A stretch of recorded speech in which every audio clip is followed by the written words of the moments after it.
وزیر اعظم جو ہے وہ آپ کو سیکنڈ فیڈل بجاتے ہوئے نظر آتے ہیں، یعنی ایسا لگتا ہے کہ وہ جو ساز بجا رہے ہیں اس کی آواز کم سنائی دیتی ہے، باقی جو دیگر ساز ہیں وہ بالکل انہوں نے غلبہ پا رکھا ہے اس پورے نغمے پہ۔ اب چونکہ انعام و اکرام کا وقت ہے تو لہٰذا انعام و اکرام پہلے تو ان لوگوں کو پہ جانا چاہیے جنہوں نے بڑی اچھی پرفارمنس کا مظاہرہ کیا، اور پرفارمنس کا پیمانہ کیا تھا؟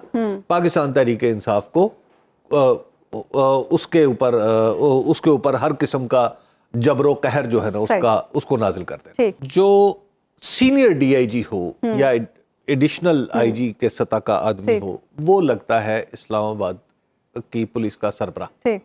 اب وہاں پہ 3 ان سے سینئر ڈی آئی جی موجود ہیں۔ اچھا، ان کی طرف سے یہ بات کہی گئی ہے کہ جناب آپ ہمارے جونیئر کو ہمارے اوپر تو نہ لے کے آئے نا۔ صحیح ایک ڈسپلن فورس ہے، اس سے ایک مورال ڈاؤن ہوتا ہے، پھر افسروں کی ظاہر ہے ایک افسروں کی اپنی پیشہ ورانہ وقار بھی تو توقیر بھی تو ہوتی ہے، اس میں بھی کمی آتی ہے۔ اچھا حبیب صاحب، یہ آئی جی اسلام آباد کی تعیناتی کا معاملہ جو ہے اس کی کیا ریزن ہے کہ وہ ابھی تک چارج نہیں لے پائے؟ گو کہ کنسنسس ہو گیا تھا وزیر اعظم صاحب میں اور محسن نقوی صاحب میں، تو وجہ کیا ہے اس کی؟ جو پاکستان مسلم لیگ نون ہے نا، اس کو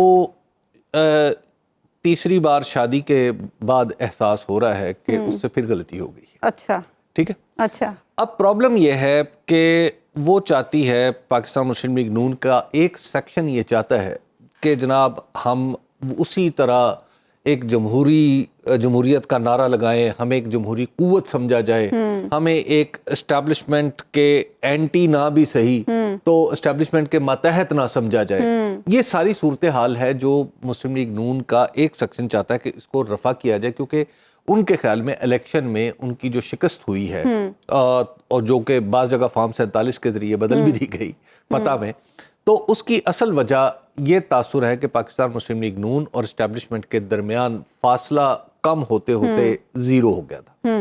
تو اب چونکہ حکومت کا معاملہ ہے، پھر جتنے بھی اب تک کے آپ دیکھ لیجئے کہ اقدامات ہیں، اس میں وزیر اعظم جو ہے وہ آپ کو سیکنڈ فیڈل بجاتے ہوئے نظر آتے ہیں، یعنی ایسا لگتا ہے کہ وہ جو ساز بجا رہے ہیں اس کی آواز کم سنائی دیتی ہے، باقی جو دیگر ساز ہیں وہ بالکل انہوں نے غلبہ پا رکھا ہے اس پورے نغمے پہ۔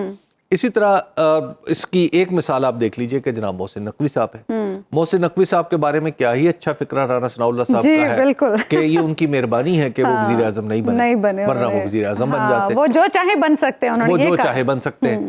تو اب محسن نقوی صاحب نے لاہور میں جب وہ وزیر اعلیٰ تھے نگران، اگرچہ یہ تو تکلفاً ہی ہم انہیں نگران کہتے ہیں، وہ تو اصل وزیر اعلیٰ سے بھی وہی تھے، وہ سب کچھ تھے۔ اچھا، انہوں نے یہاں پہ بعض افسروں کو یہ کہا جو ان کے ساتھ بڑا کلوزلی کام کر رہے تھے، انہیں یہ کہا کہ جناب اب آپ کو ہم نے اسلام آباد لے کے جانا ہے۔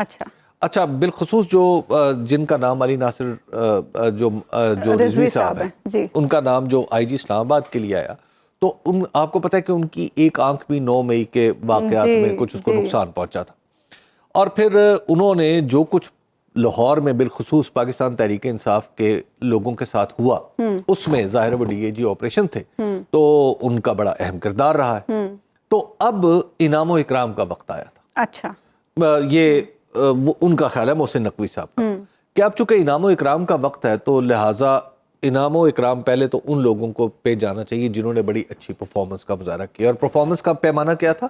پاکستان تحریک انصاف کو اس کے اوپر ہر قسم کا جبر و قہر جو ہے نا اس کو نازل کرتے ہیں۔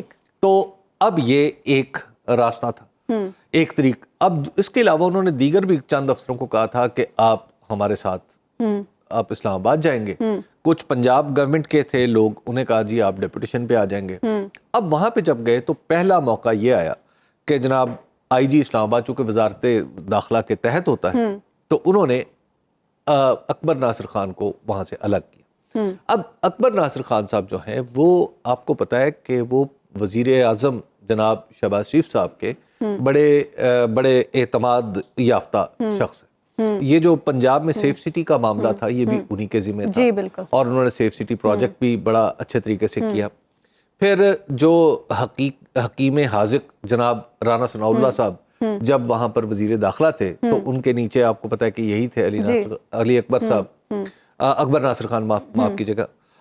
تو انہوں نے وہ آئی جی تھے، تو انہوں نے 25 مئی والا یاد آپ کو 2023 میں وہ لانگ مارچ، اس کا بھی علاج انہوں نے ہی کیا تھا. تو اب علی ناصر صاحب کا معاملہ کیوں اٹکا ہوا ہے؟ وہ کیوں نہیں رپورٹ کر پا رہے؟ اب پرابلم یہ ہے کہ علی ناصر جو رضوی صاحب ہیں وہ ہیں 31 میں، اچھا، اور جو سینئر ڈی آئی جی ہو یا ایڈیشنل آئی جی کے سطح کا آدمی ہو، وہ لگتا ہے اسلام آباد کی پولیس کا سربراہ. ٹھیک. اب وہاں پہ 3 ان سے سینئر ڈی آئی جی موجود ہیں. اچھا. ان کی طرف سے یہ بات کہی گئی ہے کہ جناب آپ ہمارے جونیئر کو ہمارے اوپر تو نہ لے کے آئے نا. صحیح. ایک ڈسپلن فورس ہے، اس سے ایک مورال ڈاؤن ہوتا ہے. پھر افسروں کی ظاہر ہے ایک افسروں کی اپنی پیشہ ورانہ وقار بھی تو توقیر بھی تو ہوتی ہے، اس میں بھی کمی آتی ہے. تو وہ یہ پرابلم آ گیا. پھر دوسری بات یہ ہے کہ اس میں خود اسلام آباد اور لاہور میں فرق کرنا بھی تھوڑا مشکل ہے نا. تو لاہور میں انہیں روک لیا گیا. ٹھیک. یعنی پنجاب حکومت نے کہا نہیں جی ہم آپ کو نہیں جانے دیں گے. حالانکہ یہ اصولی طور پہ بات ٹھیک نہیں ہے. جب فیڈریشن کی طرف سے کسی کو کال کیا جاتا ہے تو پھر اس کو جانا چاہیے. لیکن یہاں پنجاب حکومت نے کہا جی کہ ہم تو آپ کو نہیں بھیج رہے، تو لہٰذا علی ناصر صاحب بھی یہیں پہ ہیں.